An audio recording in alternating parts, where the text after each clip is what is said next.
Hey there, Battle Bitches. This is Fog. But I'm on the PS3, so today I'll be itchy. Actually, I was playing a little on the PS3 with some of my platoon buddies here in Blueberryville. Some of you may recognize the name, some of you may not. But it's actually a pretty good game. Unfortunately, I wish you could hear the comms. Not that we were extremely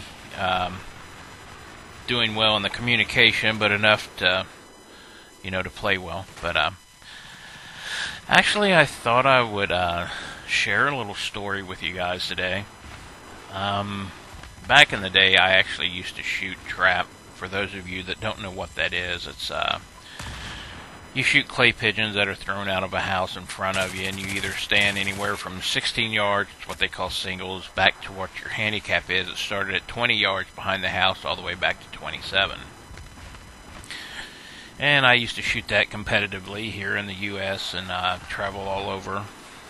And it was actually quite a bit of fun. I am a competitive person. I guess that's another reason why I like playing games like this. Due to the competitive nature of it. I don't like to lose, but then again, I will switch over if the other team's just being horrendously camped. But it's a different subject altogether. So, this was, oh my gosh, 1999 perhaps. Giving away my age a little bit for those of you that don't know. But traveled to Missouri from Ohio. I went down there for this big shoot, and a buddy that I went with, he is a full-blooded Cherokee Indian. So I don't know, that really has nothing to do with the story, but just a little background there too. And he's just actually really comical anyway. And we got down, kind of a spur of the moment to even go down, so we just loaded up and we just took off. Drove down to Missouri to get there for this shoot, and we got there, I believe, on a Thursday, and was going to come back on Sunday. I can't remember the actual days, but we drive down, and we pull in. We get there, it's dark, and pull into this hotel, go in, get a room, but unfortunately we can only get the room for that night. Well, not that big a deal, if it would just get one the next day. So the next morning, we leave, and we don't know where we're at, where we're going, we don't even know where the shoot's at exactly. We know the town approximately where it is, so we're in the right area, but so we go into this place to have breakfast, and I can't remember the name of the restaurant, but it's pretty well packed, and I'm sitting with my back against the wall, and my buddy, he's facing me, so I'm seeing out into the restaurant where he can't really see, anything but my smiling face. But we're sitting there just kind of chit-chatting back and forth and looking at the menu, and I kind of noticed one of the things down there says half a biscuit and gravy, and I don't say anything. I'm thinking, why on earth would somebody want to order a half a biscuit? And I'm thinking, well, maybe, but it's not on the kids menu. But that's what I was thinking. It was like, part for the kids menu. But anyway, I didn't think too much about it, and I think I ordered the biscuits and gravy, and I don't know, something to drink. I don't think I ordered much else. My buddy, he enjoys breakfast quite a bit. So he ordered biscuits and gravy and 2 eggs and bacon and I don't know what all. A pretty good lick. So we're sitting there and just talking back and forth. And I keep noticing that the waitress is bringing out these very large plates. Mounded. I mean, huge. It's almost like a 3-pound butter bowl if you turn it upside down, put in a plate, and then pile that son of a gun, just covered it in gravy. I mean, it's not quite that tall, but it was every bit. I mean, it was huge. Just a big mound of gravy. I'm seeing waitress bring to people, and I'm thinking, oh my god, thing is huge, you know. And I don't say anything to my buddy. I'm kind of wanting to look at his face whenever it shows up. So we're sitting there talking back and forth. Finally, here comes our food. And she comes over and she sits down that big plate of biscuits and gravy in front of him. And he makes this face just like he had been stuck his hand in an electrical outlet and got shocked. He squinches his face up and he goes, "God damn!" That was his saying. It whatever something shocked him or whatever. And why I spawned back here at the friggin' deployment is beyond me. But anyway, we are, and I'm just kind of laughing. And this biscuit is friggin' huge. It's covered. It is so big that the inside's not even fully done. Doughy in the middle. And this thing, the flavor just wasn't there. It was just, all in all, just kind of a bad breakfast, I thought. I didn't think that it was any good at all, but I nicknamed the thing Home of the Big Biscuit for obvious reasons. That's one reason why I don't remember the actual name of the restaurant. So we go on from there. We go to the shoot. We find where it is. We go there. We're there all day. No, I am sorry. That's wrong. We didn't go from there. We're sitting there eating, and I look out, and there's a place across there that rents cabins. I said, well, hell, let's just go over there after breakfast, and we'll, rent one of those, and our lodging will be taken care of. So after we eat part of the big biscuit, there wasn't no way you could eat it all. We go over. We go in to get a cabin.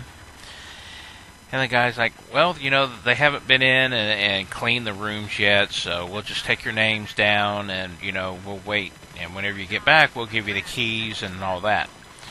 So we don't think much about it. We're like, all right, cool. So we leave from there. And we go to the shoot. Now we're there all day. We shoot. We hang around. For those that have never been to one of these major shoots, there's all kinds of vendors and different things. And, of course, and you sign up and you shoot singles from the 16-yard line. And, just it's an all-day thing. And then what they do, it's what they call a Calcutta, where they actually sell the shooters off. And down there, you actually got 70% of the shooter's winnings.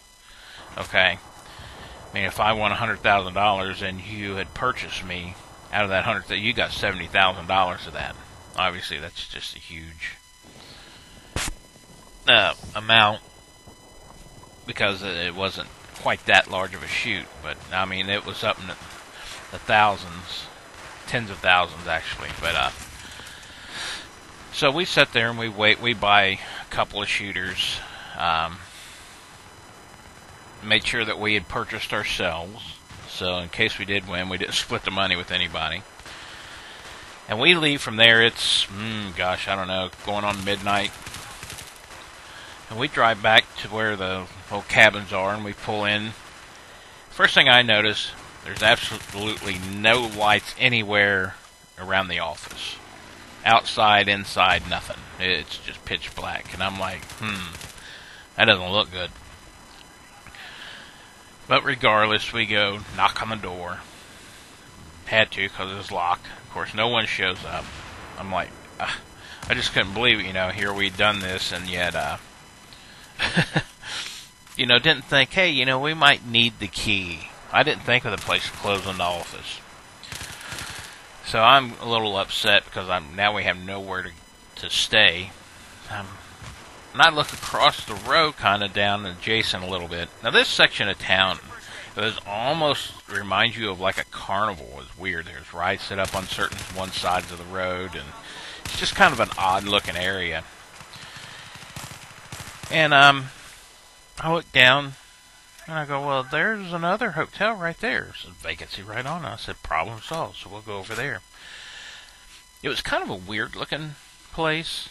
I mean, the way the buildings were and everything, it didn't look like a typical hotel, or what I would think a typical hotel would look like.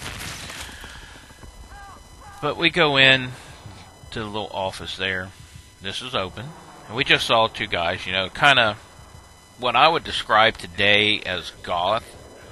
But back then, hell, I didn't know what the hell that was. I mean, piercings and tattoos and then like this. And they had went in and got a room, so we go in, this woman comes out of the back, and her hair's all ruffled up, and she's got these big, thick glasses on, and her hair's just disheveled and stuff, and I'm like, she just didn't seem like she was all there, kinda. Not a big deal, and my buddy, he's comical anyway, so, we go in there and say we like get a room, and she puts that little paper up there on the counter, that you sign up, put your name and all that crap on. My buddy goes, yeah, we had a room across the road, but they decided not to let us stay there. And she goes, there's no hotel across the street. I kind of ducked and look over there and seen if I could actually see those cabins, and of course you could, and I'm like, well, cabins or whatever they are, not necessarily a hotel. And she's still got this odd look on her face looking at us. She goes, why wouldn't they let you stay? And about that time she took her hand and put up there on that piece of paper and snatched it off the counter. And I looked at that and I was like, oh shit. So I tried to explain to her, it's not like they didn't let us stay, but I tried to explain the whole deal that we didn't get a key, we were there, got back, it's closed up.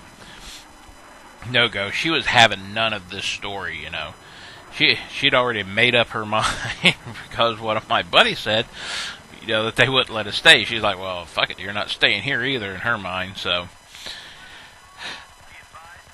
Needless to say, we did not get a room there. I couldn't believe this. I'm like, are you kidding me?